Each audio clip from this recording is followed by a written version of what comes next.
Takže ahoj, já jsem Martin, já vás vítám u dalšího videa a v tomhle videu jsem se rozhodl, že zboříme jeden dlouholetý mýtus, nebo spíš on to vlastně není úplně tak mýtus, protože u DDR4 pamětí to platí. Nicméně platí to i u DDR5 pamětí a ovlivní vás to reálně, nebo se to prostě jenom přehání. Abych vás ještě nejdřív pro začátek uvedl do konkrétního kontextu.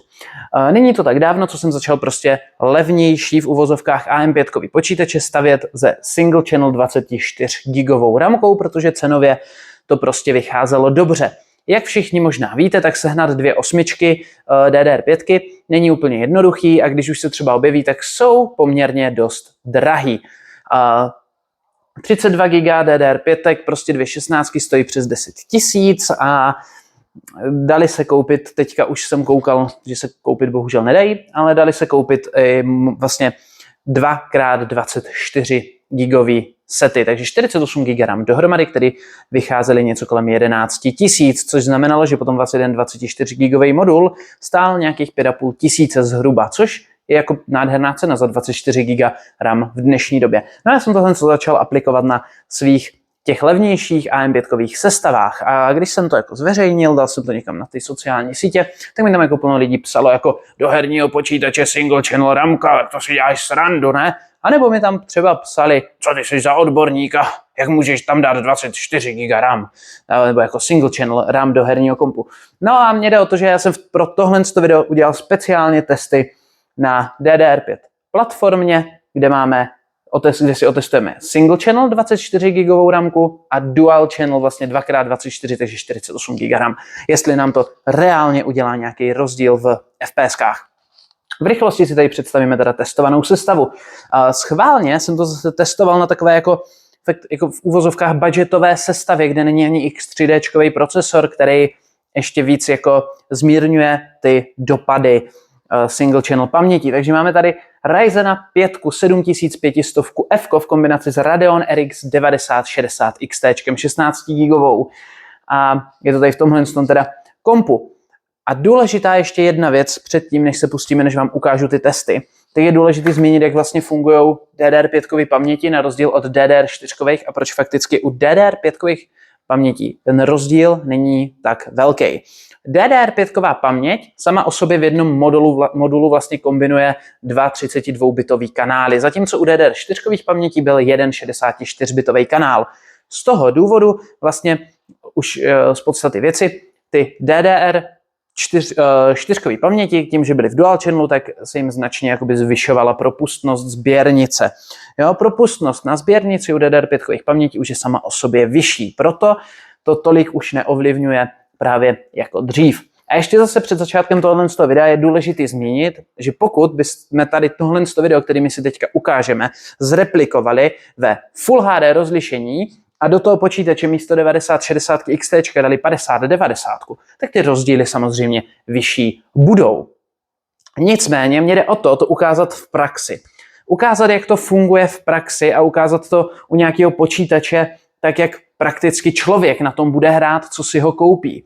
Jo? Takže to je pro mě to hlavní, co já tímhle s tím videem chci prostě vystřihnout nebo zobrazit prostě tu real experience, to prostě, co zažije ten člověk, co si třeba koupí ten počítač, nebo klidně někdo z vás, kdo by se rozhodl jít do single channel DDR5 paměti. Jo? Že budeme to testovat ten počítač na to, na co byl vlastně postavený, a to, aby jsme hráli ve 1440p rozlišení ty hry a aby jsme si otestovali tak nějak od všeho něco. Takže otestujeme Fortnite, otestujeme CS2, což jsou 2 náročné hry na procesor, který právě víc těží z těch ramek, a potom otestujeme Cyberpunk a Kingdom Come Deliverance, to jsou zase na druhé straně hry náročné hlavně na grafickou kartu, aby jsme si to prostě demonstrovali v obou případech, jak se to bude chovat.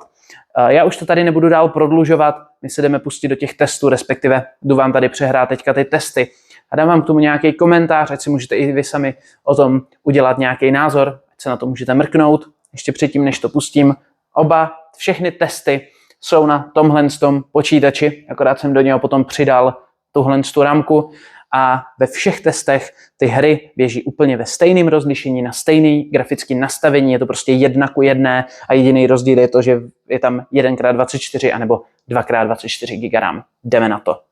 Startujeme rovnou takhle Cyberpunkem, kde teda na jedné straně můžete vidět single channel a na druhé straně můžete vidět výkon v dual channelu.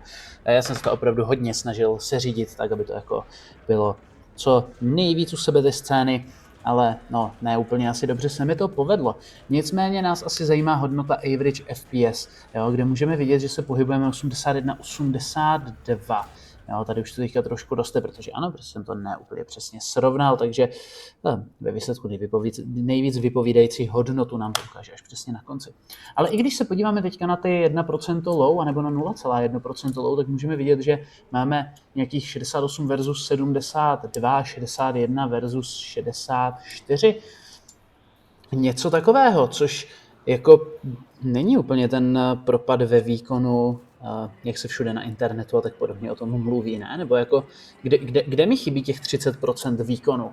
Nebo kde to je? Jako, proč mi to nechybí teda? Proč to tak je? Když se říká, jak je to přece problém. Jo, tady vidíte, máme téměř stejné výsledky. Co se týče Counter-Strikeu, tak tady ani nenarážíme na to, že by grafická karta byla nedostatečná, tak jako třeba u Cyberpunku, kde víceméně ta karta je na 100%, ale u Cyberpunku, u Counter-Strikeu můžeme vidět, že máme využití grafické karty kolem 50%, ale když se podíváme na average FPS, tak je to nějakých 302 vůči nějakým 340, nebo taky 302. Ono se to prostě hrozně blbě tady v těch scénách jakoby porovnává, jo? Ale můžeme prostě vidět, že opravdu jako ty average FPS jsou i tak tady strašně moc podobný. I to 1% low, i to 0,1% low. OK, na dual channelu máme vyšší to 0,1% low.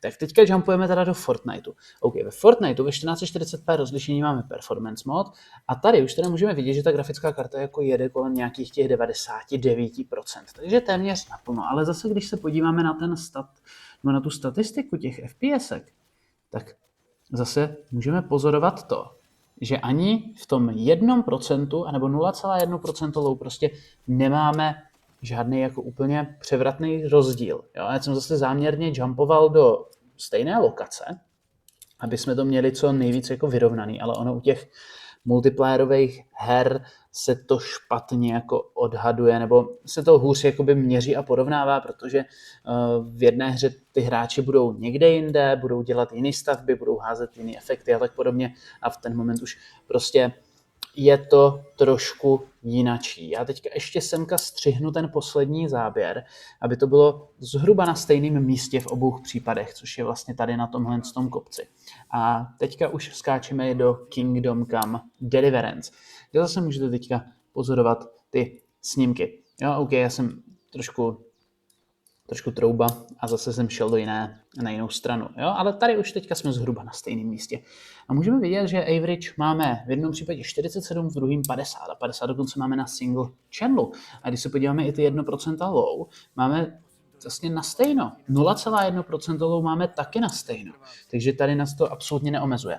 Tak jo, tak jste to vlastně mohli vidět sami. Mohli jste to vidět sami, jak se teda chová single channel ramka versus dual channel DDR5 ramka v úplně identickém počítači, v úplně identických hrách s úplně identickým nastavením.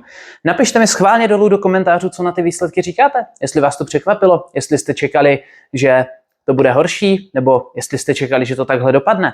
Já popravdě předtím, než jsem se pustil do toho testování, tak jsem čekal, že to dopadne o něco hůř. Já jsem si myslel, že ty rozdíly, hlavně v 1% low a v 0,1% low, u těch her budou výraznější. Ale ve výsledku ty rozdíly tam skoro nebyly. Jo, tam bylo prostě pár snímků za sekundu a když si vezmeme právě ten Counter-Strike anebo ten Fortnite, tak to jsou hry, kde ty FPS jakoby obecně lítají nejvíc. Jo? Tam se to nejvíc mění a mohli jsme vidět jak na dual channelu, tak na single channelu, že ty propady těch FPS tam byly docela velký, protože tím, jak je to prostě multiplayerová hra, která reaguje na to třeba to CSK, kde zrovna jsou ti boti, kde zrovna jsou další hráči u toho Fortniteu, kde zrovna někdo něco staví, kde zrovna kdo hodil nějakou impulsku nebo něco takového a na to reaguje a podle toho ona potom dropuje FPS. No, zkrátka u těch e-sport her to je hodně zaměřený na to, že ty FPS budete mít takový, kam se zrovna třeba koukáte. A vlastně úplně stejně to prostě dropovalo jak na dual channelu, tak na single channelu a chovalo se to úplně stejně ten počítač a ty FPSka byly jako fakticky téměř identický a nebyl v tom téměř žádný rozdíl. Takže vlastně bych řekl, že tady tenhle ten mýtus, že single channel na DDR5 rámce nepatří do herního počítače, protože vám vezme strašně moc výkonu, se dá tímhle s tím považovat za zbořenej.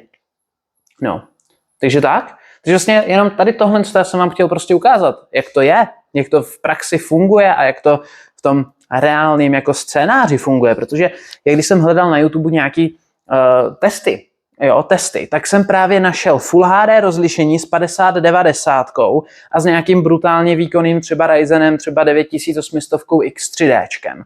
A to je za mě trošku jako zbytečný srovnání, protože kdo má peníze na 5090 a kdo si bude kupovat nejlepšího herního Ryzena, tak očividně nebude šetřit, nebo proč by šetřil na ramkách, že jo.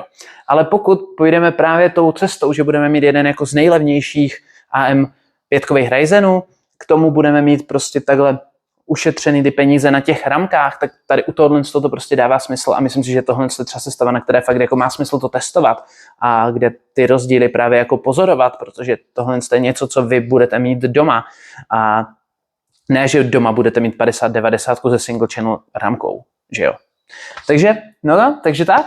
Když ještě jednou napište mi dolů do komentářů, co na ten test říkáte, co jste si z toho odnesli, co vám to dalo, co jste zjistili, jestli jste taky fakt jako z toho překvapení, jestli jste to čekali jako mnohem horší. Ale zároveň, pokud vás baví ten content, tak já budu rád, když mi dáte like, protože vás mi dát like nic nestojí a mě to pomůže. Stejně tak, pokud vás baví ten content, tak když mi dáte odběr, tak vás to opět nic nestojí a mě to zase podpoří a vám na oplátku neunikne žádný další třeba moje video, když zapnete i se zvonečkem. Zároveň už mám i super díky, takže kdybyste mi chtěli třeba něco přispět na tu tvorbu videí, tak máte tu možnost tam dát jako super díky a něco mi tam poslat, ale samozřejmě to po vás nevyžaduju, jenom vám to říkám, že to tam je.